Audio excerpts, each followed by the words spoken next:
Well, good morning. That's pretty weak. Come on, post-Super Bowl, a little energy here. Good morning.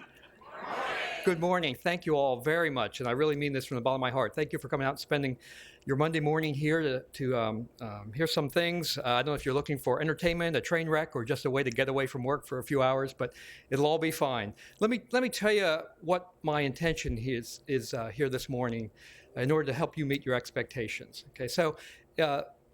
I've been at NSA 34 and a half years now, 35 years of federal service as of February.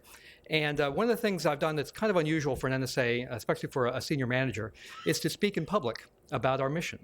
And it occurred to me in the fall, I had a chance to actually speak in this room to the NSA Retiree Day, lots of folks who came in.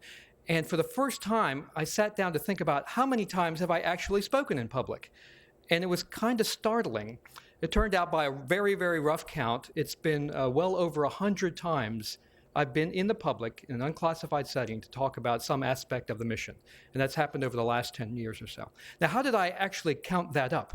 Because my calendar could never figure that out. Well, it turned out every time I came back from some sort of speaking engagement, I would take the little lanyard they give you at the conference, right? Speaker badge and all that kind of stuff, and I would hang it up on my 1970s era coat tree in the corner of my office.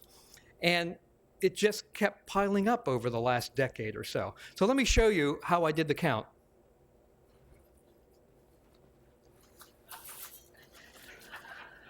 So I didn't actually count them because it's too snarled a mess right now. But it turned out, I started doing this just because I didn't know what else to do with the badge. But after a while, it turned out it became like a recruiting aid, a way I would interview people who were looking to become managers in my organization.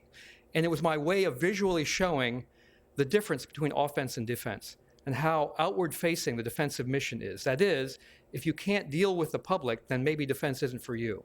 And it's the nature of defense, right? No one owns it. It's naturally dispersed. You have to deal with the industry, and most of it is unclassified. So I thought about this business of public speaking, and I said, during that time, then 100 or so public appearances, and not all of them were formal speeches, but everything from keynote speaker at Black Hat DEF CON, the biggest hacker conference in the world, to lots of very focused federal kind of events or DoD events, out to and including many, many panel appearances, right, where I only speak for a few minutes and then answer questions, and I'm there with some other senior government folks or industry folks. So a wide range of opportunities to speak. And I thought, having done all that, and it is kind of unusual in a career here, I thought I really should tell somebody about this. And during that time of 10 or 11 years ago, I'm on my fourth IA director, probably my 10th or 12th boss, my fourth or fifth executive assistant. I don't know how many office managers, and I'm not taking this personal, by the way, that no one stays with me very long, but maybe there's a trend here. But the idea was I really should take the time and give back some information. So my original motivation was to talk to the IA workforce about this business of cyber defense and speaking in the public on behalf of the mission. So we arranged something for the Fanix 3 auditorium. It immediately filled up with like 100 people on the waiting list or something. So I thought, maybe we should try again. And so we did hold that session in January. You guys are the second session of this. This is being rebroadcast back to Fanix, and I think also sent out to the field. So it's an opportunity for me to talk about both the mission and public speaking. So here's the format for today. I hope it meets your expectations. What you're going to hear for about the first 40 minutes or so is what I would call a mashup of several of my public speeches. Some of the things the big themes and things that I talk about in the public about the National Security Agency, our mission, and the future of cyber defense. It's kind of an abstract thought piece, strategic ideas about kind of what's fundamental to the future of defense. So I'll take a pause at the end of 40 minutes or so. So I'm going to just pretend I'm on stage with an unknown audience and treat you just like that. Then I'm going to stop, break character, and then we're going to talk about the business of public speaking. Why did I get into it? What do I do? What do I think about? And so forth. You may be interested in one of those topics, not the other. No problem. If you want to get up in the middle and leave, that's fine. I am not offended by that. That's part of public speaking. You have to be able to deal with the distractions, right? People coming and going, and maybe not here, the cell phones going on off and that kind of thing. Any cell phones go off during this talk, it won't be me that will be unhappy with you, right? So it'll be somebody else. So that's my format for today, probably about 40 minutes, 45 minutes for each of those. Does that work for you guys? Okay. And then if there's a little bit of time at the end, the actual session is scheduled till 10:30. Again, if you feel the need for business or whatever to leave, no problem.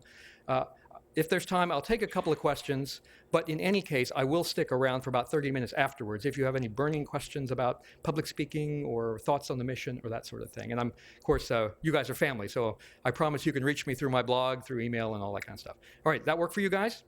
Okay, let me clean up the badges and then let's start. Oh my God.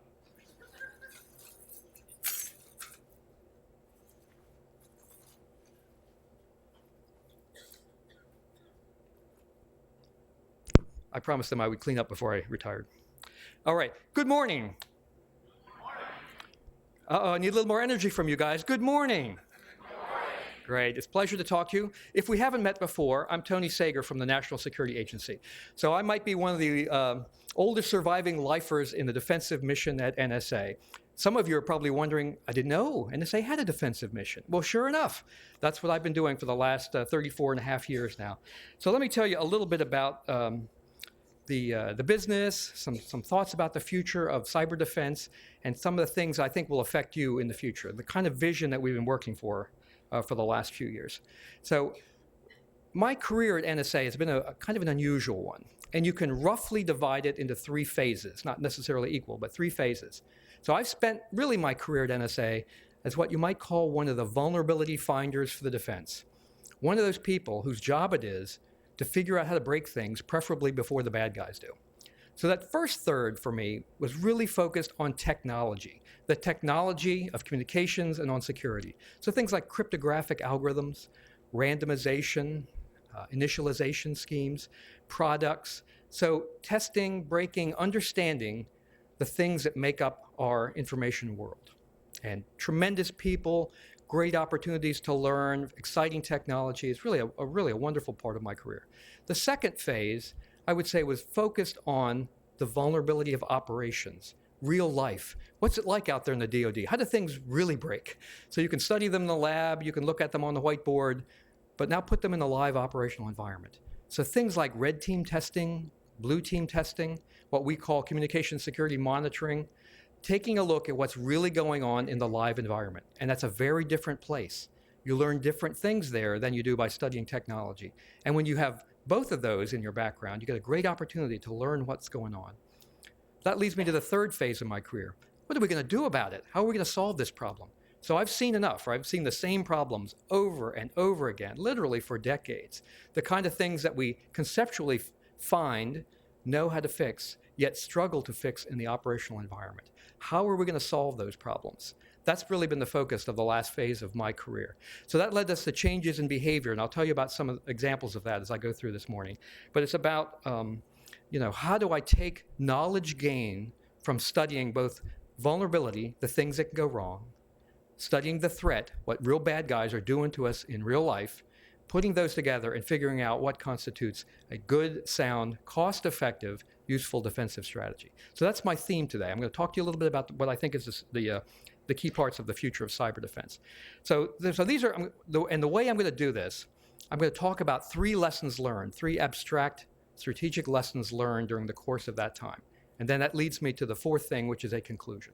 Okay? So stick with me. So the first lesson that took me a long time to understand was this. Stay with me. The optimal place to solve a security problem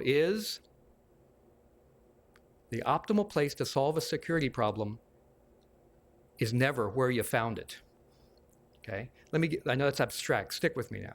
That is, we find many of these problems in the operational environment, right? We send folks like a red team to go find those problems. And they're very good at what they do.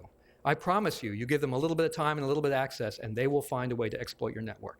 And they're good folks. They will tell you exactly what they did. They will show you step by step how they exploited you in this test. And they're such good folks, they'll even tell you how to put in place the Microsoft patch that will stop them the next time. Okay? But if you're a security professional, and many of you are, you know that putting in place the patch, fixing that problem, is not going to solve the problem, right? If they find one problem, you've got 5,000 others just like it spread across your enterprise. And it's not the one patch that's the problem. It's the failure to manage configuration changes across the entire enterprise. That's the problem, right? Not the one thing. Think of the red team as a sample. The work that they do is they give you some insight into a problem.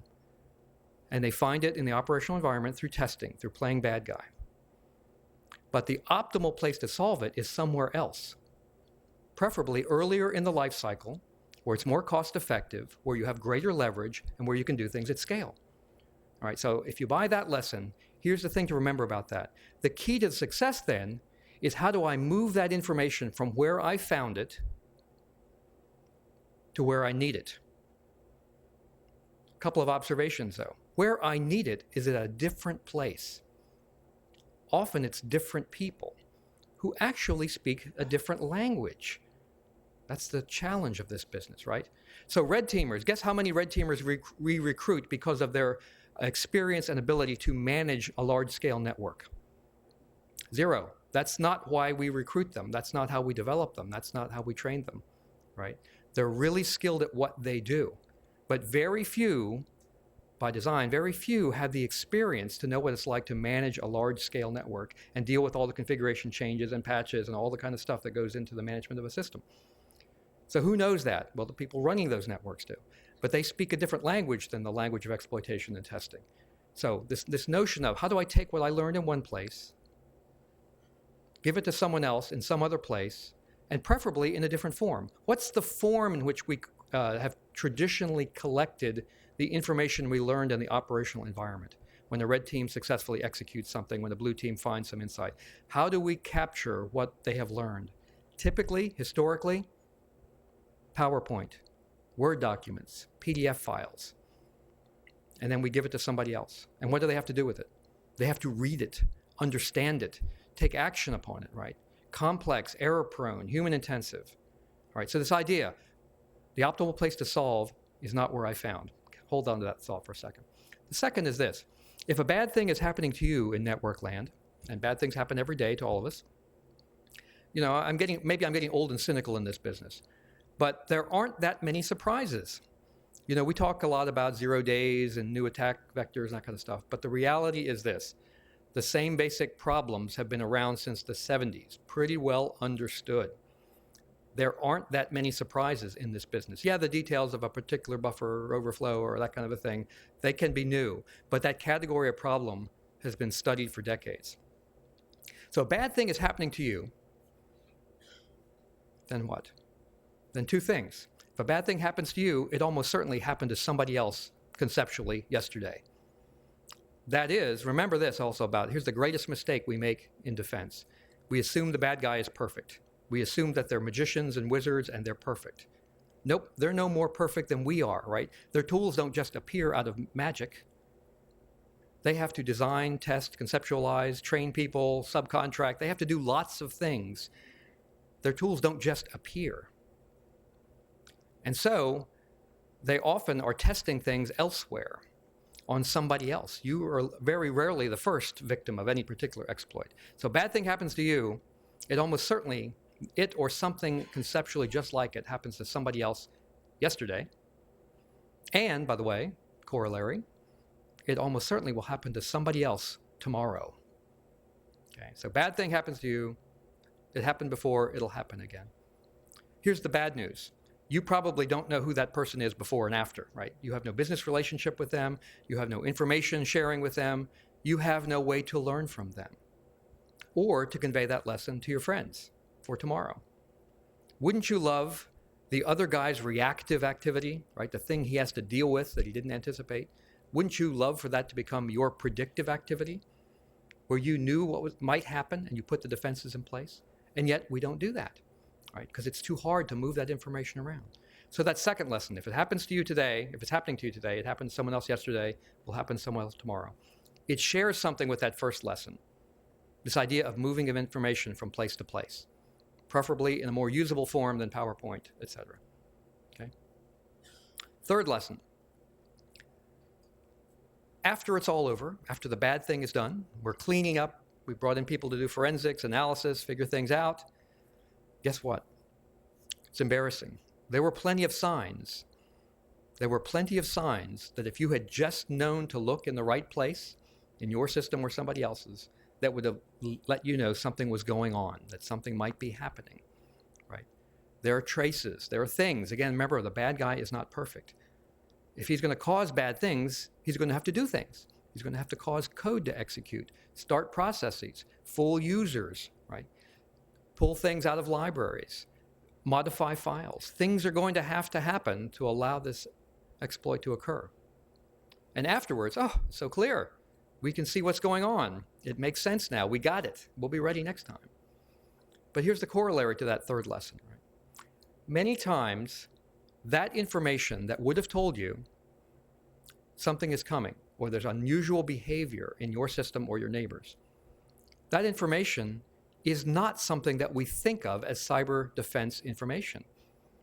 In fact, the people you think of as your cyber defenders may not even have access to that information. Here's an example. Suppose that weird things are happening in your virtual machines. That is, over in your enterprise, virtual machines are crashing at a greater rate in the last 30 days than they were in the last 2 years. What is going on there?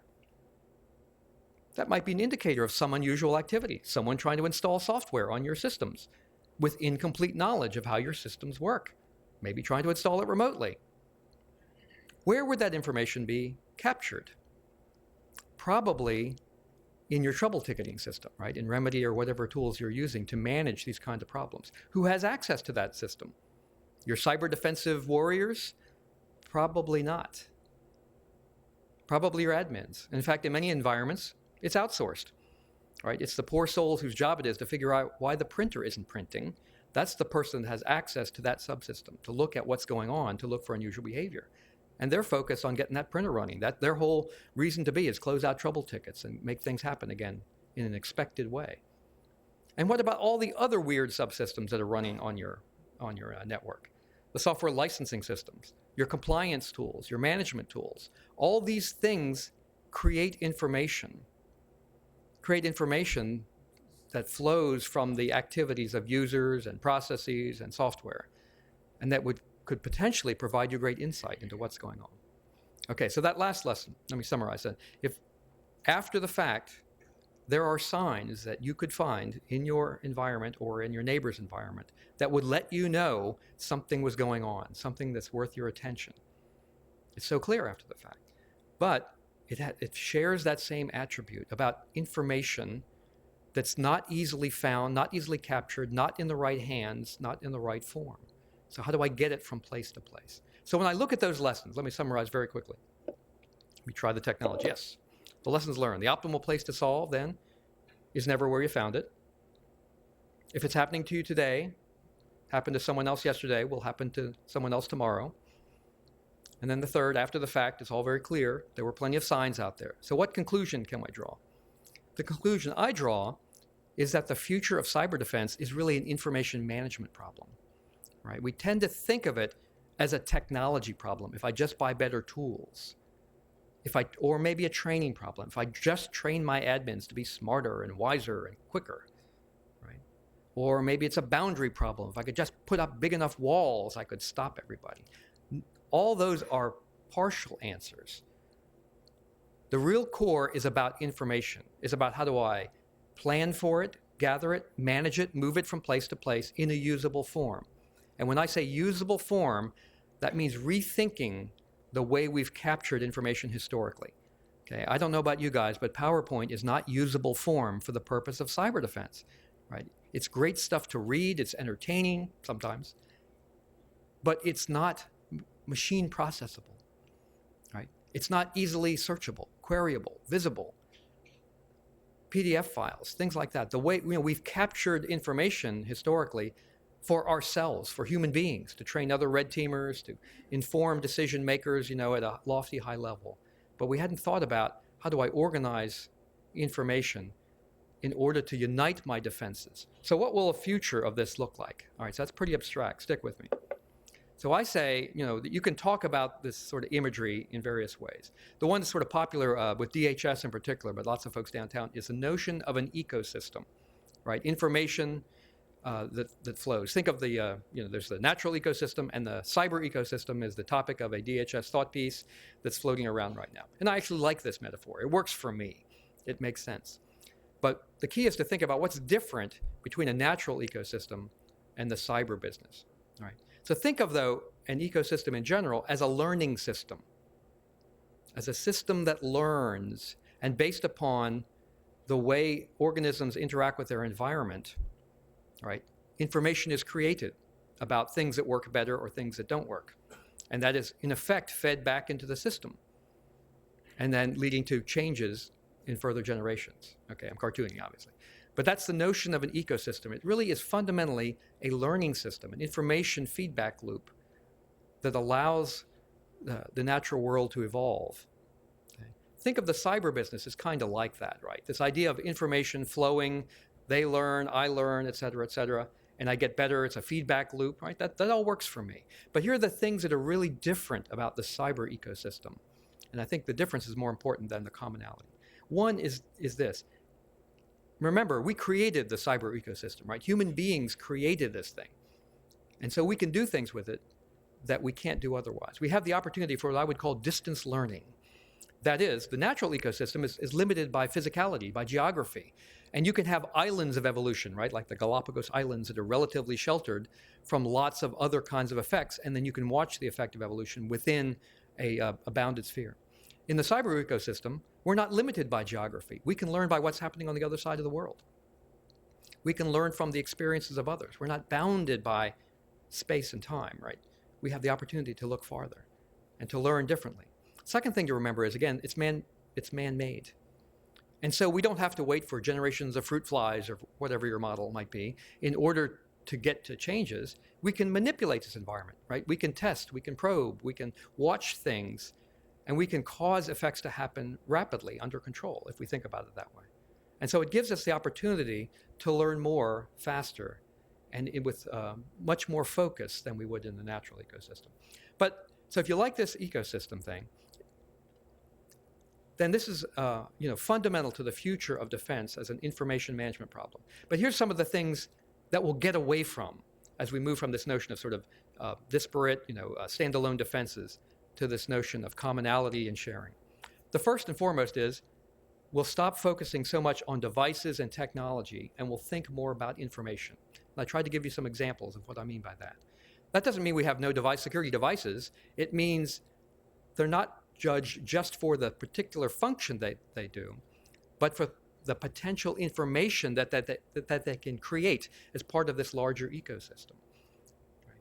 And so our goal then would be, how do I make the movement of that information to and from those devices as easy as possible, as cheap as possible, as off the shelf as possible? A second aspect of this ecosystem is we'll stop distinguishing between information that comes from humans by sensors.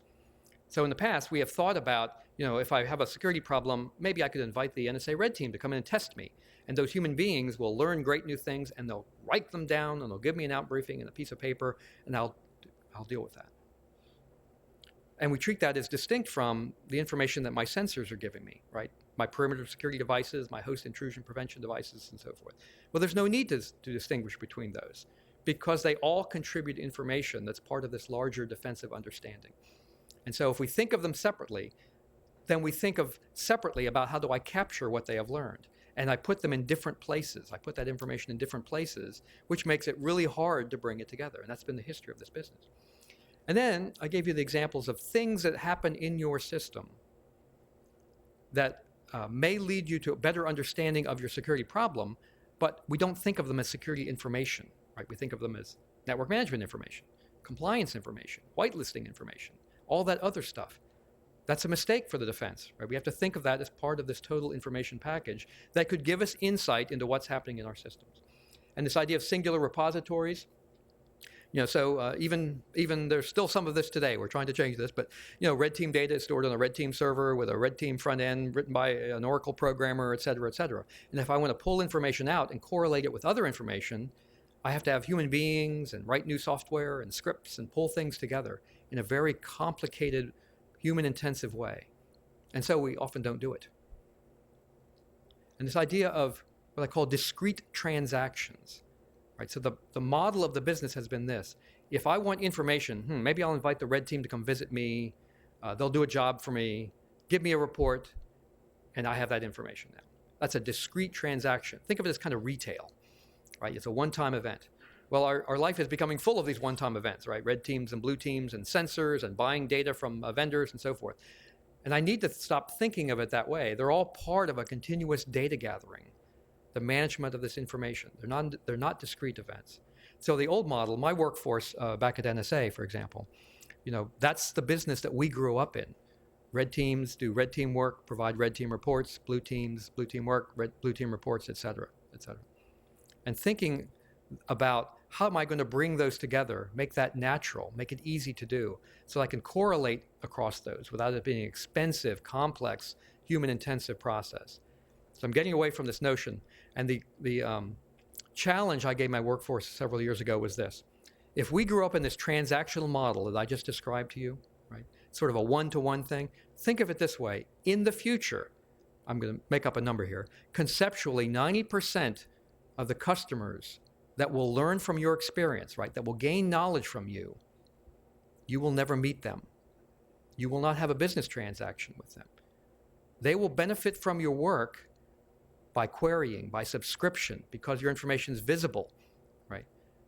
It's the different model of how we interact with the web today, not these discrete transactions. When you search with Google, you typically don't specify where it comes from. You just want to see what's out there so you can start correlating. And so how do we think of the cyber defense problem in a similar kind of a way? Okay. And then for any of my vendor friends who are out there in the audience, the huge implication for you is this. There will be no more standalone tools in our future. Every tool we buy, we implement, we install, we run is part of this information ecosystem. Therefore, I have to talk to it in an organized way, right? That's a part of this. I have to give it commands, and I have to get data from it in a way that's simple and natural and consistent with all the other things in my environment. And so this is going to be a big shift for us. That means we have to create a language that allows us to make that transition, to move that information. I'll talk about that in just a moment. But that sounded kind of negative. Let me hit a couple positive things, many positive things. Because if we could get this right, what would we have that we don't have today? We would have a notion of what I would call information reach. This idea of looking around the world, learning from others, looking at distance, learning quickly. We could look places, learn faster, correlate quicker than we could ever do today by asking poor, overworked humans to do this job. We would have a notion of new kinds of analytics. What's often called in the industry dependency or reachability. How can I get from A to B with this level of privilege? Could a bad guy do that? What are the gaps? Can I fill those gaps in my understanding? A way to assess new information. When I learn about a new flaw in a piece of software or a new bit of adversary tradecraft, how quickly can I assess the value of that? How many of those pieces of flawed software are out there? Are they in vulnerable conditions? If the adversary exhibits a new way to manipulate technology that I did not anticipate, how many of those potentially flawed pieces of technology are out there? Are they outward facing? Are they reachable? Are there any signs that they've been manipulated in the past? This idea of new tactics then, if I could organize the defenses in such a way. The notion of dynamics and uncertainty. Remember, the bad guy is not perfect. A key defensive tenet is, how do I raise the uncertainty of the bad guy? Not how do I stop them forever, right? Bad guys are very determined. And much to our chagrin, they cheat. They do not attack our defenses all the time. They learn to go around, right? They manipulate things outside the cyber world. So how do I raise their uncertainty where they don't understand what's going on, where I can run my own systems with confidence, but I raise their uncertainty, their risk, their fear of discovery, raise their cost. That's the goal, is not to get perfect. Right? That was the goal of the 70s and 80s, to build mathematically perfect systems. I don't know about you guys, but I'm tired of waiting. What we need to do is think about, how do I man my defenses in a way that causes the adversary the most cost, the most grief, the most risk? A couple other things I'll mention briefly. This idea of unenforced policy. If you want to see DoD senior decision makers go crazy, talk about policies and whether they're enforced or not. So policies are grand proclamations. All machines will be configured this way. This option will be turned off in my environment. These pieces of defense will be out there. Was that in fact done or not? We often have no idea, right? Why? Because we're doing this primarily manually, right? So we have good ideas, good solid policies, good defenses, but there's no linkage between that and real implementations. And so we have to link this idea of information. When I say, as a decision maker, this option needs to be turned on in my environment because it'll provide me better defense, you'd sure like to know quickly whether that in fact is true or not. You'd like to know it at machine speed. you'd like to know it with some fidelity, right? With tools that I trust. And you'd like to do it without shoveling massive amounts of data across the entire DoD, for example. Okay. And then there's this notion of global visibility. Again, every senior decision maker wants, they want something. Situational awareness, global visibility, I have to see the globe. I want to know everything that's happening on every IP address across my entire enterprise. And why can't you people give me that? Well, number one, they have no idea how big that is. It's massive, right? The phrase I always come up with is something like this. If you want global visibility, most of it needs to come from what I would call local execution. Remember all those tools I talked about that are running in the environment out there? If you summed up the knowledge contained in all those tools, you have all the visibility you could ever stand. Everything you want to know about every piece of software and when it runs and when it starts and what's its configuration and what version is running, it's all out there. The problem is that information is buried, hidden, locked inside a tool, hidden behind the screen of some kind of fancy reporting format, et cetera.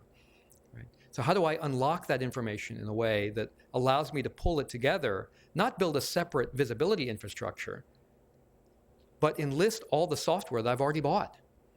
And how do I use that to create 99% of the visibility that I want so I can make good decisions?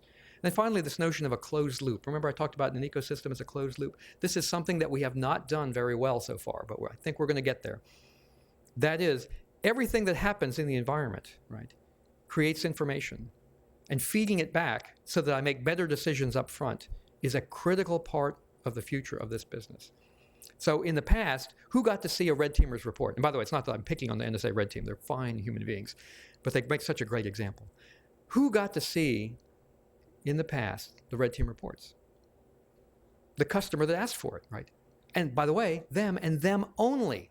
No one else ever got to see them, including the managers, including the blue teamers that were supposed to go fix that problem later, right? We didn't build this notion of a closed loop. That is, every time I touch the environment, we're creating information. Not only do we want to help the customer who asked us to be there, but by the way, think of that job, whether red, blue, technical security, COMSEC monitoring, as a sampling of the environment, a sample. And the reason to collect samples, this is basic 7th grade science, remember? I had a son that was taking science at the time when I thought of this. The reason to collect samples is so I can draw conclusions about the population from which I'm sampling. All right, so typically in our world, the population is the security of the DoD's networks. So every time we touch the environment, we want to help the customer with specific information to their needs, but that sample becomes part of a larger understanding, right? A larger analysis of what's going wrong. A way for us to summarize, to draw trends, to correlate, to pull information together. And it doesn't matter whether it's the NSA red team, the Air Force's red team, commercial providers of information, penetration testers, sensors, right? This notion of universality of the information and how we bring it together. That's what I'm trying to help you with today and help you see. Okay, so a couple other things that I'll run through very briefly. And there's a term, we all learned something called the Pareto principle at some point in our young analytic lives. It's sort of 80-20 rule. If you remember this, 80% of your outcomes or your effects typically are derived from 20% of your inputs or your variables or those kinds of things. It's one of these sort of universal laws that seems to apply to many, many, many situations in life. It gets used sometimes in the business of network security this way. What is the 80% of the network security business? Well, it's the term that I use, people credit me with this, I'm not sure if it's true or not, but the term network hygiene. Network hygiene, what is that? That's the business of stuff that we know how to do, that we should do, but we don't always do. Put your patches in place, configure your systems well, don't go to dangerous places on the web, right? Train everybody, have good passwords. All the basics, the routine things that seem so mundane, right? The physical equivalent is like the common cold, right? Wash your hands, don't cough on people, don't go to places where people are sick. We just do these, right? We don't do a lot of risk calculations around that. We kind of accept that by avoiding those kinds of behaviors or places, we're much better off. Well, think of that as applied to the network security business, 80-20. Well, guess what? It is still true today that the vast majority of problems that plague the world, the DoD and any community, are known problems with known solutions. They are basically hygiene problems, patching, configuration, basic management problems. You can stop the NSA red team most of the time if you have a well-configured system, a well-run network. I've asked many a professional good guy and bad guy in the business to agree or disagree with this statement. A well-run system is a hard target. I've never heard anyone disagree with that. It doesn't mean it's a perfect target, impervious target, right? Impenetrable target. It means the easy stuff is gone. The stuff that's anonymous and cheap and easy to exploit can be made to go away just by washing your hands and not coughing on people. The challenge is, so why don't people do that? Because it's so incredibly tedious.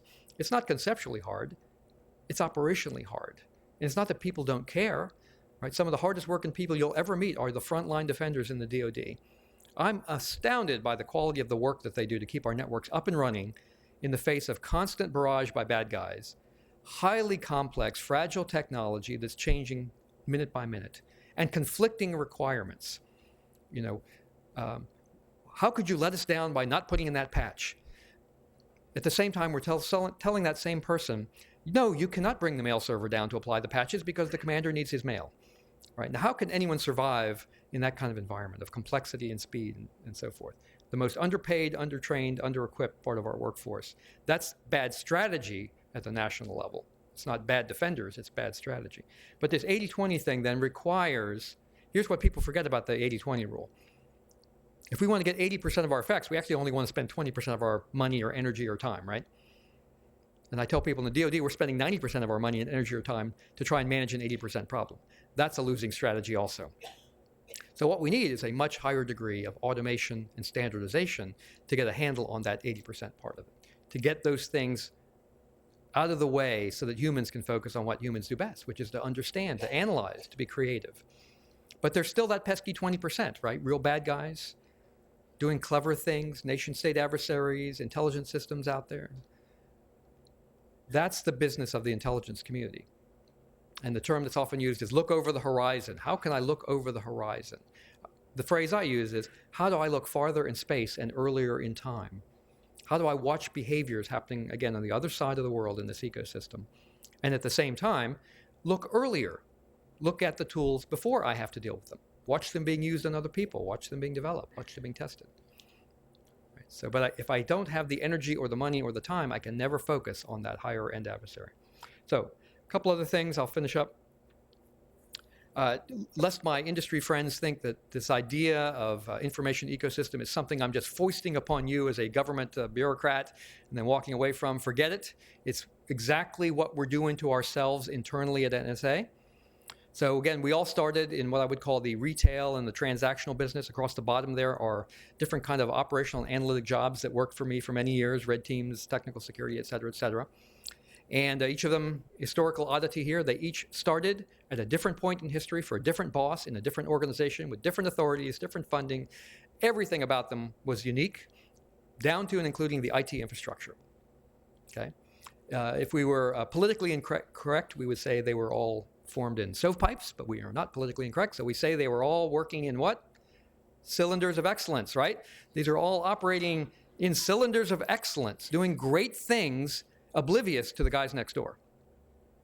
So the two-stage evolution we've been on for the last several years is this. Stage one is to move yourself, vertically within your cylinder of excellence. My plea to my teams starting in the early 2000s was this. Go find everybody that looks like you. All right, it's not how big and magnificent our red team is. Go find everybody that looks like you, the service red teams, other parts of the government that have their own people that go out and do these kinds of things. Out to and maybe including the commercial penetration testing market. Go out there and see what it would take. Is there or could there be a community of folks like you? How do communities behave? Well, communities try to behave like a unit, right? They gather people together. They have events. They share best practices. They share tools. They try to develop common lessons learned. And that was stage one of the evolution. Work vertically within your cylinder, pardon that. Go find the folks that are like you. If it makes sense for NSA to lead, then lead. If it makes sense to follow, then follow. But develop the notion of community. Sometimes it becomes a formal thing. For example, NSA happens to be the formal certification authority for red teams across the DoD. And sometimes it's an informal thing. But think of not how good we are, but how good can I make the community? Then you have a much bigger resource, right? Much greater reach, ability to see beyond the horizon, right? Because your partner lives over your horizon. That's the opportunity that you have in stage one. Stage two of the evolution then is to say, now it's time to go horizontal. All right, these vertical cylinders are lovely. We've polished them very highly. They're wonderful. But the real key is, how do we bring information together across those jobs? This notion of integration of information. How do I correlate across these different things, as I spoke of earlier?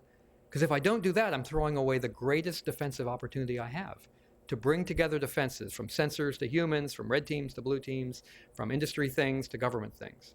That's the real challenge in front of us. Now, if I could leave you with one image, it would be plumbing. Plumbing. What do I mean by that? Think of the role that plumbing plays in your lives, right? You don't even think about it. It's natural. But abstractly, what does plumbing do? It allows me to move content from where it's created to where it's needed, and in a usable form. So I'll beat this one to death, but stick with me, right? Content. What is the content of our business? It's all the information things I described to you before. The outputs of red and blue teams, the outputs of sensors, test reports, things about IT management, assets, all these things that happen, they're typically created by humans or by sensors, right? These unique, insightful pieces of information. That's the content of our business. The role of plumbing, and plumbing in this case means standardization. How do I move it somewhere else? And when I move it, I want to move it as simply, as cheaply as I can, and with off-the-shelf things. I don't even want to think about it, right? The way we think of plumbing in our house. Because the purpose of creating that information is to use it. Use it in my, fixtures, right? Whether it be sinks, faucets, toilets, whatever. I need to use that information. And again, I want this to be simple. So in that middle column there, you see an alphabet soup of acronyms. Those are all public standards around this business of vulnerabilities and IT management and security that come from NIST, and some are international, et cetera. Those are the things that we've helped create and put on the table over the last 10 years at the National Security Agency in partnership with NIST and lots of other friends in government and industry. But that's the focus and that's the vision, is how do I organize and standardize the plumbing to make this simple, independent of the kind of content, independent of the kind of consumption or the tool or the fixture that's going to use that information. If we don't get there, we will never be able to solve this problem at the kind of scale that we've got in front of us. So this notion then about information, how do I move it from where it's created to where it's needed and in a form in which it's needed? Okay, so let me summarize really quickly and then I'll get off your stage. I thank you very much for your time and attention here. So what I offered you was some observations, 34 years or so in this business of vulnerability finding, of security testing, of watching the bad guys and what they're doing with us, working with defenders over the last phase of my career here to try and make sense of this problem. You know, our focus at NSA is not to become the best vulnerability finders, but become the problem solvers, the folks that bring good ideas and content to the table. So this idea of content, starting about 10 and a half years ago, NSA started releasing things to the public like Security Enhanced Linux, the NSA security guides. You can go to nsa.gov and download one of 100 plus different pieces of information around how to configure your desktops or your Blackberries or technology like that. We do that because we develop it as an outgrowth of our security testing business. And then we provide it to help our DoD customers. But as you guys know, right, there is no standalone anybody anymore. We're all on the same network using the same technology. Therefore, inevitably, we have to work together on solutions. And that's just not a slogan from the NSA. That's a way of life. And so we put those things in the public to show you that we're really serious about it. So with that, I'm going to wrap up. I thank you for your attention this morning. And if you have any questions, we don't have time to take them today, but I will stay around during the break, and I'll be at the back of the room and would be happy to talk to anyone one-on-one about this business. So thank you all very much.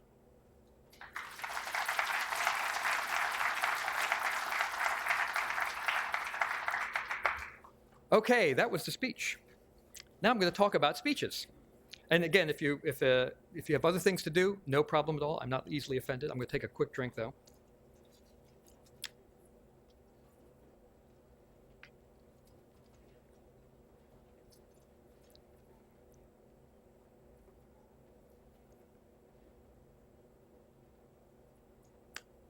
Okay, and thanks for staying around, for those that did. And thanks for the rest of you for coming. So a couple things about public speaking. As I said, I've made something over, I would guess, 100 plus appearances in the public since about 2000 or so. Probably the first major keynote speech was about 2002. That's the earliest notes that I can find. Smaller appearances before that. And let me just say this.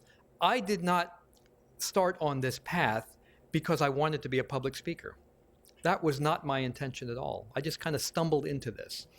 And I didn't have a grand plan. I am not a naturally gifted speaker. This is something that I had to really work hard at for many years.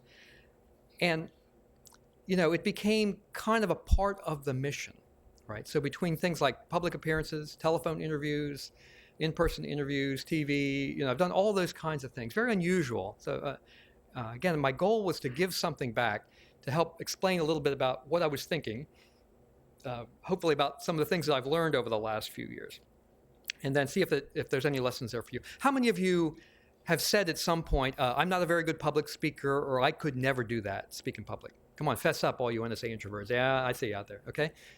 We've all said that. Guess what? That was me 10, 11 years ago, right? So I'm up here speaking, you know, I've spoken in front of thousands of people. If you knew me at home, I am the family introvert, and that is absolutely the truth. But that's a different place. That's a different role that I play in life. And so it's not a matter of being an introvert or an extrovert. Here's the key that helped me think about public speaking. And it's this. I don't see myself as a public speaker. What I see myself as is someone who manages in a mission. So public speaking is not the goal. It's not what I set out to do, right? It's a means to an end. It's a way to get things done. And once I learned to think of it like that, then public speaking becomes a skill. It's just another skill. All right, so this is a room full of professionals here at the National Security Agency. And you know what the expectations are for your career field, whatever skill community you're in or whatever your field is, right? And my guess is somewhere in there is a bullet in your criteria or in the promotion criteria about communications. For me, thinking about the business of public speaking as a skill helps separate it from who I am. So when you say, I'm not a public speaker, or I'm not good at that, right? That's a classic self-fulfilling prophecy. You have chosen to not be good at it, right? That's a choice that you make. Maybe you really feel that way. If you really feel that way, it's probably true, okay? So my plea to you is think of public speaking not as who you are, but as a skill that you need, a skill that you need to cause things to happen. So the main thing to think about in speaking, and the thing I think about before I speak, is what is the outcome? What's the desired outcome of the event that I'm participating in? Not about speaking. What's the outcome? Are you trying to teach? Are you trying to inform people? Are you trying to convince them to change their behavior? What is it you're trying to do? Are you trying to advance the state of the art in your particular discipline? Do you want people to see things differently than they see them today? And kind of the forgotten purpose is this.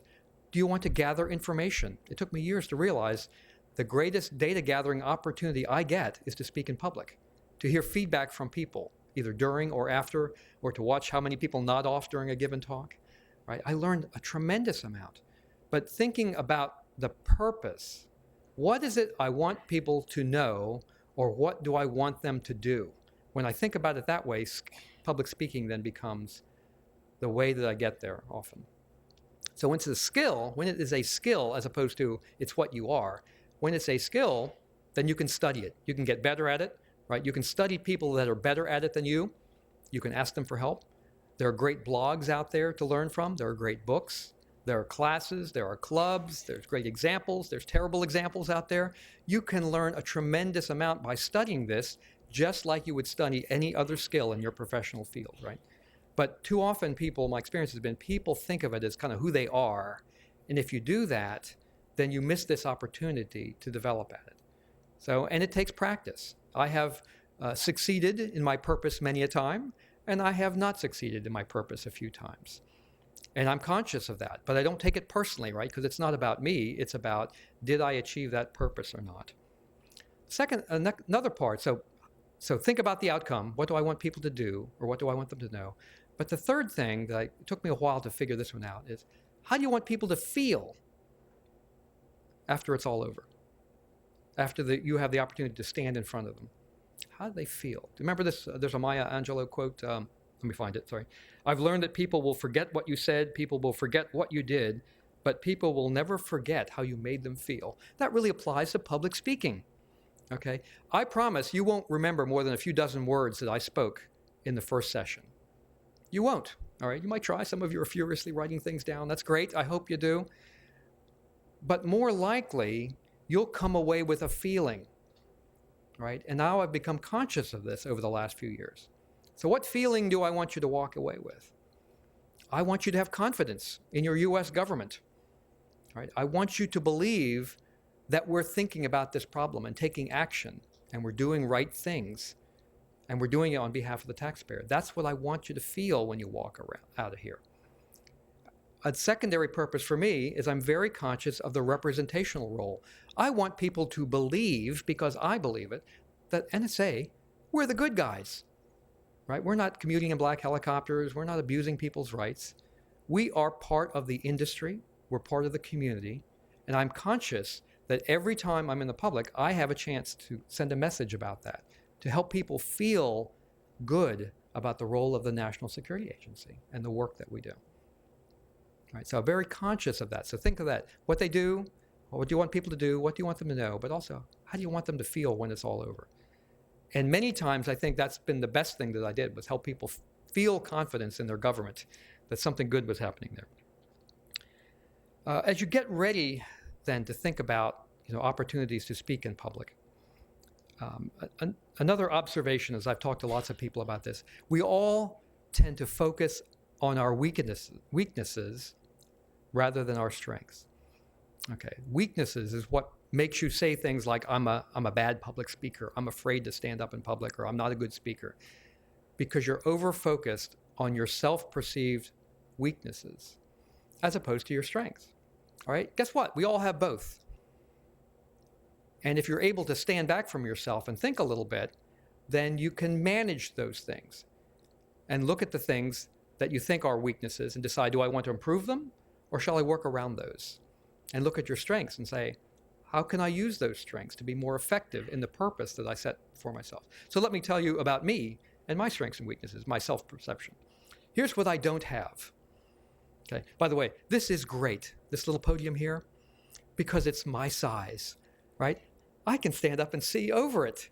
That's not true in every venue I've been in. So I'm vertically challenged. I will never have what people call presence. All right, you know those people, right? You know them, some of you out there, I can see you.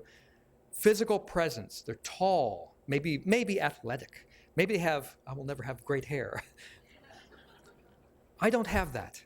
I don't have that what the military folks call command voice, right? I will never have that kind of voice. Never have that presence to walk in a room and people just look. I don't look that hot in a suit. I hope you don't mind my Mr. Rogers sweater, but it's really cold in here today. I don't have that, and that used to bug me. I'll never be a good speaker because no one will look at me. I'm down here behind the podium, and they can't see me behind the microphone. I've been in that situation. That's not fun. And by the way, whenever there's a speaker ahead of me, I'm always like pulling the mic down so I can get on, or I'll have to stand on my toes. Well, but learning to get over that. So what do I have? I'm not sure what I have. But I thought about it. I said, rather than agonize over stuff that I will never have, right? I just wasn't born with those attributes. I'm not going to develop that kind of presence. I've got a couple of things, if you don't mind my sharing a personal moment. I have sincerity. I have enthusiasm, right? I'm an energy person. And I connect pretty well with people. So I thought, I have that. Not everybody has that. How can I use the attributes that I have? And what I really try to aim for when I talk to an audience like this is to talk to you. I don't have the kind of presence to give a formal presentation. I don't have the scientific chops to present PhD quality data in front of you. Right? My goal is to help you feel as though you've been in a conversation with somebody, with me, right? That you're talking to me and I'm talking to you and we're learning from each other. That's the goal. I try to use the kind of English that conveys that. I try to make eye contact. I don't have the big voice, but I try to use my voice, and you'll hear me go up and down in volume and tone and pacing because I'm trying to keep your attention, because I don't have that kind of naturally coming to me. And those are things that you can get better at. It can be uncomfortable to think of yourself that way, but it's really important. And the way that I learned that, so when you get to a certain point, or if you're going to go speak in public, right, the expectation is you will write a script, get it reviewed for classification, get it approved through public affairs, right? And there's an elaborate process. And the first couple times I did that, I thought, man, what a pain this is. This is like, I got to allow several weeks to do this. I've got to write out every word and ah and blah, blah, blah. And I watched the senior people in front of me, right, give formal speeches, pull out their notebook, scripted in 16-point type, by the way, and literally read it to an audience. Okay, and some people are better readers than others. But frankly, as a member of an audience, I don't really enjoy being on the other end of that, right? I'm not in a conversation. It's a formal activity, right? I might as well go read the book. I don't enjoy being on the audience side of that. Now, that's an expectation of the system. That's something we have to live with. But how am I going to use the strengths I have to work within that constraint? So here's what I did. So the first couple times I had to write the script out, Rachi, man, what a pain in the neck. But what I would do, I thought about the purpose. I thought about how I wanted people to feel. So I would take the script that I wrote for myself. Typically for a 45-minute talk, it'd be about 16 pages, line and a half spacing, 16-point type. And I would read it out loud in my kitchen. Okay. There's nothing, if you want to reveal your bad writing, there's nothing more instructive than reading it out loud. Then you will realize that when we write, we are all trained to write as bureaucrats, right? But we're not thinking of it coming out of our mouths, typically.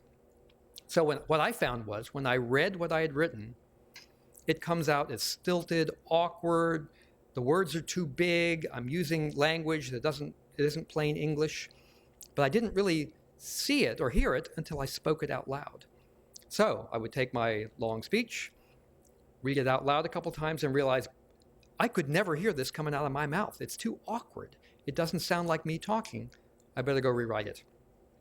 And I would do that again and again, several times, until it felt like me talking, because that was the outcome that I wanted, right? Because that's a strength. That was something I thought would play to my strengths. So what became kind of a tedious bureaucratic exercise became actually a way to prepare myself much better, make me very conscious of the language that I was using, and help me think differently about the words that I wanted to use. So practicing out loud turned out to be really good. Now, I could not bring myself to record myself because I just don't want to hear it, to be honest. And I struggle to go back and listen to myself, a recording of me or a video of me presenting, because it's just so painful for me. But it's good for you. And I've done it a couple of times, but it's just painful because every verbal tick and flaw and weird hand-waving thing that you do comes out loud and clear, right? But you'll learn a lot when you do that. Another couple of things on getting ready is to think about the audience. And whenever we field a query about giving a public appearance or a public speech, we have several standard questions that we would ask. What is the audience like? Technical, non-technical, executive, working level, in the business, not in the business. A question I forgot to ask one time, one of my low moments in public speaking, right, in calibrating the audience, was I spoke at an IEEE conference as lunchtime speaker several years ago. I did not anticipate the number of non-English speaking people in the audience. So I'm up there delivering this really clever, brilliant talk. And about 15 minutes in, the organizer walks up and hands me a 3x5 card and says, "Most of your audience does not speak English as their native language. Could you please slow down?" Oh. And it threw me off for a few seconds, right? Because I kind of had all this in my head. But it forced me to recalibrate on the fly. the language that I was using, the pace at which I delivered it, because I really didn't want to lose people. And some of them were mentally translating, some of them had a translator sitting with them. And it just shocked me that I did not think about that ahead of time as part of calibrating the audience. But thinking about the audience, how big, how many, of what type, is the press going to be there? Those are all things that will help you understand how you're going to target your message, right? And you should ask those kinds of questions, because no one size will fit all. When you talk to a technical audience in your discipline, it's going to be very different when you're talking to an executive audience. And the way you want to convey things is going to be very different. Another thing to think about is a key question before you get into this business is a PowerPoint. Love it or hate it, right? It's a way of life in our business. Should you use PowerPoint or not? Well, for the talk that I just gave you, I chose to use a handful of PowerPoint. And these are pieces that I've used and been approved for public release. Many times I will give that same talk without PowerPoint. Okay, I chose to go that route just for a reason here. Because it is so easy, and you've seen it, right? How many of you have seen just the most dreadful presentations in PowerPoint? You don't even have to raise your hands, because I know we all have, right? There's plenty of examples of that. You know, the whole reading from it thing, the whole, 10-point font crammed in everywhere. That's just a way of life. PowerPoint is falling out of favor, though, in a lot of places, especially for panel discussions and shorter talks, because people are just kind of burned out on it. But that's a key question for you, PowerPoint or not. The downside, so PowerPoint is kind of universal. You can always, it'll always be there. It'll be supported by the AV guys. It's all good. But it's so easy for it to become a crutch, right? A way that you trap yourself into sort of slavishly following the text, staring at it and reading instead of conveying information, losing the opportunity to make eye contact with some people in the audience. So PowerPoint has really become a crutch, and I've tried to drop it. I've been going minimalist for the last couple of years in this. One is that it just saves time, but then you've got to decide, what does PowerPoint give you? Well, it gives you everybody something to stare at besides you, okay? And maybe that makes you feel more comfortable. Maybe it doesn't, I don't know. But if you think you have the skill to connect with the audience and to draw their attention and to keep them focused, and you can deliver the theme in a way that resonates with them, then frankly, the less you have on there, the better. Okay. Now, we've all been in this situation. How many of you have been like this? There was a general I won't name. Let's see, I'll drop the names to protect the innocent. Quick, General Schmuckstein is coming in 30 minutes. We need someone to deliver the corporate briefing. Tag, you're it. Here it is. Okay, we've all been there. So you've got someone else's presentation. So I remember this sinking feeling. I was stuck with one of the, I was given the opportunity one time to brief General Schmuckstein. And so they email me the presentation and immediately crashes servers all along the way, because it's like gigantic gigabytes of, I don't know what it is, animated pigs and flying monkeys or something. So it crashes my exec system. It crashes servers. Bad things happen. We finally get a copy of it, And I look at this thing. You got 20 minutes to talk to the general. You got 55 slides. Tell my exec, you got 10 minutes. Throw 2/3 of those away right away, then come in with the rest of them, and we'll figure out what to do. And then now I'm down to 5 maybe for the 20 minutes. And I look at one of them. I call it the gosh awful slide. You've all had one of these. Maybe you've created one. My apologies. I hope I don't hurt anybody's feelings. This thing it's got hundreds of words, little tiny fonts. It's got pictures and colors and graphics and boats and ships and soldiers. And man, it's a work of art. But nobody can explain it. And when you put it on a screen, and I happen to know the venue I was going in did not have a gigantic screen, by the way. It's a conference room that has lots of little screens around it. So you could take that picture and blow it up. It's still going to be one dense color blob in front of you. So what message am I going to convey about that slide? Well, I don't have 20 minutes, by the way. That's what it would take to explain it, right? So the key then is I tried to calibrate, who am I talking to? What does that person care about? What is the 1 or 2 sentences that slide is trying to convey? And on the fly, jot down a couple of notes. Sir, I know this slide's a bit busy, but let me tell you in a sentence or two the real point, the real takeaway I want you to get from this slide. That was the way I approached it. I gave him the sentence or two. Now, that general looked at me at some point. He didn't let me finish, by the way. I didn't make it through that first sentence. He said, son. I don't get called son very often anymore. He said, son, Do you know what I call a slide like that? No, sir, I don't. That's a 20 push-up slide, sir. Yes, son. If any one of my staff brings me a slide like that, it's drop and give me 20. Sir, I hear you. I can't explain why they sent the scrawniest member of the leadership team here to brief you, but let me tell you the minute or two version of what that slide is trying to convey. Anyway, so that was the way I kind of humored my way through this. He had a laugh, I had a laugh. He made his point, right? And it was a good point. It was just too busy for the purpose there. But hey, we've all been in that situation where we've had to make it through. As far as the messaging, the thing you're trying to say, remember this. Now, many of the technical folks that I've managed, mentored along the way, you know your content likely better than anybody in the room. So don't be afraid of it. I remember there was a young man that worked for me, IP version 6, some of you know the story. I said, we have an opportunity years ago to talk to the senior leadership team about IP version 6. 5 minutes, 7 minutes. They just want a quick intro, know what's going to go on, what's coming. This is years ago, right? Long before it was really implemented. Put together a presentation. I'll sit down with you. We'll do a quick dry run, and then we'll get you 5 minutes on the leadership team. So I go to see him. I can't remember how many dozens of slides he had, breaking out every possible field of an IP version 6 packet. I mean, it was like 70 slides or something. I said, what's this for? Well, I want to be ready for the leadership team, and so I can answer all their questions. I said, you get 5 minutes. He says, I know, but I'm ready for them. I'm ready to answer their questions. I said, no one in that room can spell IP version 6. What are you worried about? You're the expert. Here's what they want to know. And talking him down off that ledge, right? For him, brilliant guy, it was kind of his crutch, right? His expertise was vastly greater than anybody in that room. And if he didn't know it, he could figure it out or he could go look it up. But he didn't have the confidence to go with the 1 slide or the no slides or the 2 and trying to talk him back out of that to say, if you just drown people with data, you'll never achieve what you set out to do, right? Which help them appreciate an upcoming security problem around this new version of IP. So my view is, when in doubt, simpler is better. Okay. Remember, people are not going to remember more than a few dozen words. I think studies show that. So the simpler you can keep your themes, the better.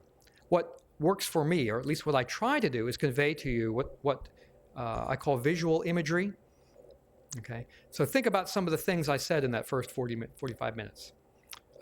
I used some terms like plumbing, right? That was the one I tried to close with. So when you hear plumbing in the context that I talked about it, my guess is you pretty much know what I'm talking about. You'll be able to pull that back out. I talked about hygiene, right? Wash your hands, don't cough on people relative to network security. I think you'll come back with that again. Cylinders of excellence, right? I was making a point, how things can operate side by side but not share. Okay. Those kind of images, I find, are very powerful ways to leave the audience with something. They make a point. They allow you to make a point that you typically would try to convey with 150 words. But one image, simply stated, maybe even illustrated, is a way to leave the audience with what you want. But you have to think ahead of time, what is it I want them to take away, right? Cylinders are bad. Another message that I tried to slide in there with you is that NSA is not perfect, right? I gave the example of we operated gleefully, cheerfully in cylinders of excellence for years. And then we saw the problem differently, and then we changed our behavior accordingly, all right? So admitting to our mistakes, being human, right? We're like everybody else. We evolve, we grow, we change. Giving people a little insight into that brings a powerful message that this is not about us government guys dictating to what the rest of you should do. I gave you that example to illustrate this applies to us as government folks, and we are going to change our behavior. We're going to act differently. And it's therefore, I encourage you to do the same. All right, so that was the hidden message under there. This idea of storytelling, stories are kind of a way of life for me. I'm not sure how I got into that. I remember we talked about sort of strengths and weaknesses. I think I'm funny. My wife does not think I'm funny at all. So, you have to pay your mileage. But I can't tell a joke. I'm not a very good joke teller. But stories I love. I love to convey information in stories. And it works for me. And I didn't even realize that I did it. And a friend of mine, I was telling a story about something we'd worked on 20 years before. And he looked at me at the end, he goes, how the bleep did you remember that story? I was in the room and I don't know that story. But it's exactly right the way you told it. I said, I don't know. It just came to me, right?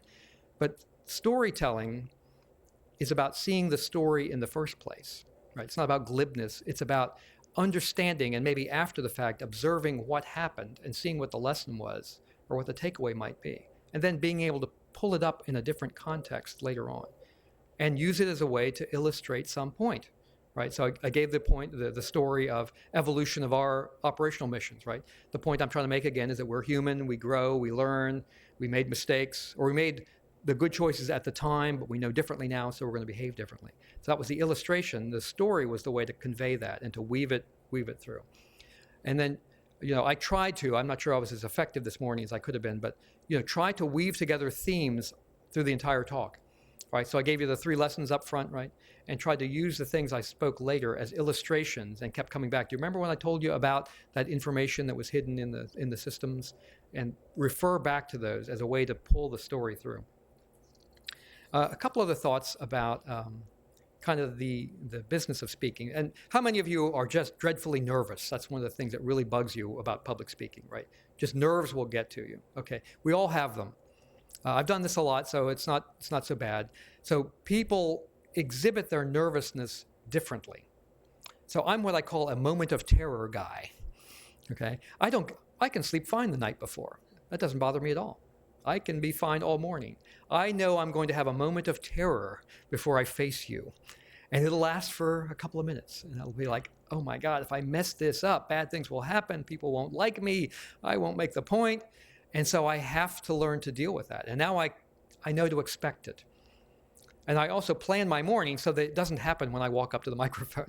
It's happened somewhere as I walk the halls beforehand. All right. So part of getting through that, and others exhibit their nervousness in other means, right? You can't sleep, you're in agony over that. If you've done your preparation, you'll be fine though. Remember, you're the expert that's in front of the audience. And remember that you're here for a purpose, right? It's not about, valuing you as a person or not valuing you. It's, are you effective at the thing you set out to do? So thinking about this, how do then you get over these nerve things? So my way, and I illustrated a little bit this morning, was to scout the venue ahead of time. Number one, it's rude. I know we have to do this sometimes, but when I've been to a big conference and the big name speaker flies in just in time and the entourage runs him up to the stage and then he does the thing and then they dash off to catch the airplane. Okay, what did that person give up? The opportunity to learn, the opportunity to affect how people feel, right? They've thrown that away. In other words, they're just a hired gun speaker that comes in. So for me, whenever possible, I spend the day or longer at a conference when I'm speaking because I want to know what the atmosphere is like. I want to hear another speaker. I want to scope the room out. I want to know what the acoustics are like in the back. I want to know, is the audience very question-oriented? Are they cranky? Are they all falling asleep? Is everybody up for coffee? BlackBerry's going off? I want to get a feel for that because that helps me manage nervousness ahead of time. So I walk around, stand up in front of the stage, right? If you can get away with that before the session starts, just to get a feel, because you don't want that to happen on the fly. This is sort of a mid-level speaking venue also. People don't believe this. It is vastly easier to speak to thousands of people than it is to speak to an audience like this, or to 10 people. And why is that? It's because you can see me and I can see you, right? It's hard to, I don't make perfect eye contact, but I'm pretty much able to observe everyone's head. And maybe if your eyes are closed or not. Okay, this is a kind of a tough room because you are able to connect, right? So it's good if you're trying to connect with people because I can see you. In front of thousands of people at Black Hat, it's just one giant blur. It's black. Bright lights are in your face, right? You can't see a thing. That's actually kind of easy. It's much less trouble. Smaller audiences are much harder for me because there is a personal connection. At the same time, I think that helps me make my point. So I always go for that. And I really enjoy the opportunity. So scoping, scouting, understand where there's going to be press. Are there going to be recording? Does that make you nervous? Get over those kinds of things. You can help manage that by a little bit of kind of routine or things that you'll do ahead of time before you come in. There's a couple other things about how do you connect quickly with the audience? This one's I get a visual here. I can connect with you guys. I usually tell a little bit of a story up front about my career. Usually say something about how many years I've been at NSA, what I've done in my life. That's both to set the stage, right, to help people calibrate my remarks. Should I be a credible speaker or not? But it's also a connection thing, depending on the audience. So when people know that you've been in security testing, for example, for decades, that allows a certain level of connection. It brings you a certain level of credibility, and it gives you a certain humanness that you can project out there, right? It's a connection thing. And you want to do that early. What you do not want to do is read your bio. You don't want that dreadful moment of, so-and-so had so many assignments, or, over the last 3 years, I was the chief of them. That's just boring. People don't care, right? But a little bit of background about you as a human being and a professional to allow you to connect is a terrific opportunity. And I cannot tell you how many people have come up to thank me. I can't believe this once I started speaking in public. Thank me for my service like you would for a uniformed brother or sister. Thanking me for working at the National Security Agency. Isn't that a strange thing? But they can respect decades of service, right, in the public good. And whether they love or hate NSA, people will walk up to you and say things about, you must be a service-minded kind of a person. Thank you for all you're doing, all that sort of stuff. That is a really astounding thing. And that's part of the data gathering that you go out there. Not everyone will do that, but lots of people will. And it's really surprised me when I went out there. A couple other things about questions. You need to know ahead of time sort of what the expected protocol is. Will they have questions or not at the end? And these are a mixed bag, right? Questions are opportunities, and they are also traps. Right? You can get sucked into someone's personal life story. See those tempting microphones up there? Every venue, how many of you have been in an audience with somebody where somebody goes up to ask a question and they start off with their life history, right? Oh, when I was, or they give you their passionately held belief about some obscure little thing that you have no idea what they're talking about, right? That there is no more dead air moment in a talk than those, because we all know what's going to happen. We hear 5 words and we know what's going to happen. This person's got the microphone, got 100 people's attention, and they're not going to let go. All right, that's a rough place to be, believe me. How are you going to handle that? Can you handle that as a distraction? Well, number one, you have to understand, does the audience, or do the organizers expect questions? Does the audience expect them? And it takes some practice, right? You don't want to insult anybody. You don't want them to feel disrespected. At the same time, you can't allow someone to take over the conversation. So figuring out how you're going to handle that. Will you allow questions? Usually what I will do, frankly, I could speak forever, so there's often not time for questions, but I always offer to stay around afterwards, if at all possible. Even if I have to leave that day, I'll stay through the next break. I'll meet people outside the auditorium after the session is over. I will be here for the rest of the day. I will be here for dinner, whatever it's going to be, and offer, hey, if you have some burning question, I love to talk about the business. I would be happy to meet with you offline. Occasionally, when a person comes up to tell their life story, I will just cut them off. I'll say, thank you very much. Obviously, your question is more complex than we can deal with right here. How about if I meet you offline, right out in the lobby, right afterwards? So I want to respect them. At the same time, I just can't let them kind of send everybody out on this downer, right? It's just not polite to the audience that comes to hear all this stuff. Does anyone read my blog? Please tell me you do. I know it's lonely out there in cyberspace. I wrote once about when I get to be a moderator on a panel, I have now a standard spiel I use. It's something like this. Your moderator reserves and will execute the right to moderate. All right? That is, each of the panelists will get 2 minutes or whatever the time limit is to talk about their topic before Q&A. And I will enforce that 2 minutes by 30 seconds beforehand, standing up and starting to move closer to them. So by the time I reach them, their time is up. And that's my warning to the panel, right? They know I'm going to do that to help them from editorializing about their life history. And then I said, and when it's time for Q&A, the microphones are there, please feel free to walk up there. But let me tell you what your moderator expects. I expect to hear a question starting sometime within the first 20 seconds. If I don't, I've got to deal with the sound guy. We're moving on to the next microphone. All right, so we really appreciate your career history and your passionately held beliefs about that obscure topic, but we just don't have time. I want to get through as many questions as we can to meet the needs of the audience. The audience, when I say something like that, they're almost standing up and cheering, okay? Because no one wants to hear that. And frankly, it's always worked because even, I mean, you have to be kind of a clod socially to hear the audience laugh at that and then still come up and try to dominate the microphone for 5 minutes, right? I'm not saying there aren't people that will do that, but it puts a lot of social pressure on them to avoid that kind of behavior. And again, if I think it's out of hand, I'll do my best to handle those questions offline. But you decide whether that works for you or not, whether they're moderated. There's another style that's used where you pass around, you have people pass around 3x5 cards. Written questions only will be taken, especially for a panel. That's a very effective way for the moderator to throw away the junky ones, combine 5 of them into one question, and so forth. So if your goal is to get through a lot of questions, you have to have active management of the questions, whether by you or by whoever you're working with. Okay, last couple of things I'll say, and I'm going to wrap up. And I would be happy to take a couple of questions if anyone is interested in asking them. So this business of public speaking, let me summarize. I didn't get into this because I'm a natural public speaker or because I love being on stage, right? It's a way to get things done in the mission. And once I thought of it that way, then it becomes a skill. And again, I would describe myself, as many of you would, as a natural introvert who would not choose to be in front of a stage. But some of you know I'm also a musical performer, unpaid amateur, by the way. And someone once asked me, how can you stand to be in front of a group of people, like singing and playing? Aren't you just nervous as all heck? And I said, no, not at all. Because when I'm performing, when I'm up here in front of you, I'm in my little bubble. I'm protected and safe, right? I'm in charge of this conversation. I'm okay with that. Like in a social setting, you know where I'm uncomfortable? Being out in the audience, making small talk with people I don't know very well. I'm terrified of that. I don't enjoy that at all.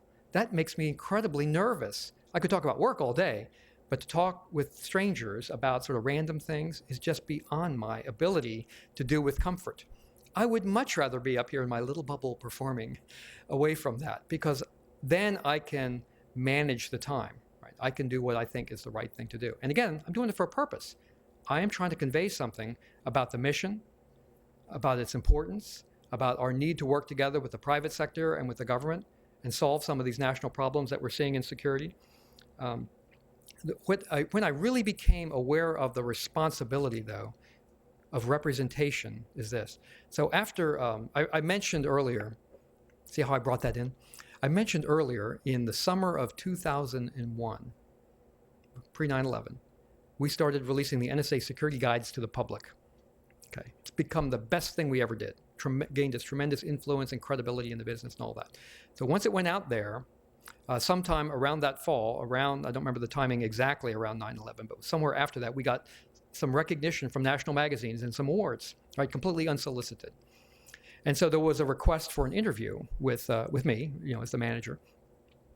And so Public Affairs agreed to a telephone interview only with prearranged questions and with them sitting in the room with me with a tape recorder. So, okay, sure, I'll try that. I've never been interviewed before in person or on the telephone. So I'm sitting there waiting. They're waiting for the reporter to dial in. And the public affairs person, who's long forgotten to me now, looked at me and said, you do know this is the first interview we've granted since 9/11. I said, what? Yeah, this is the first interview since 9/11. I said, really? Now, remember those times, 9/11, right after the initial shock and horror? The buzz was starting about, was this a massive intelligence failure? So there was a reluctance, right? The interaction with the public was pretty tightly controlled at that point. And so I'm sitting there going, me? I'm the first NSA interview person? How can that be? I'm just a schmuck. And it struck me what an awesome responsibility that was, right?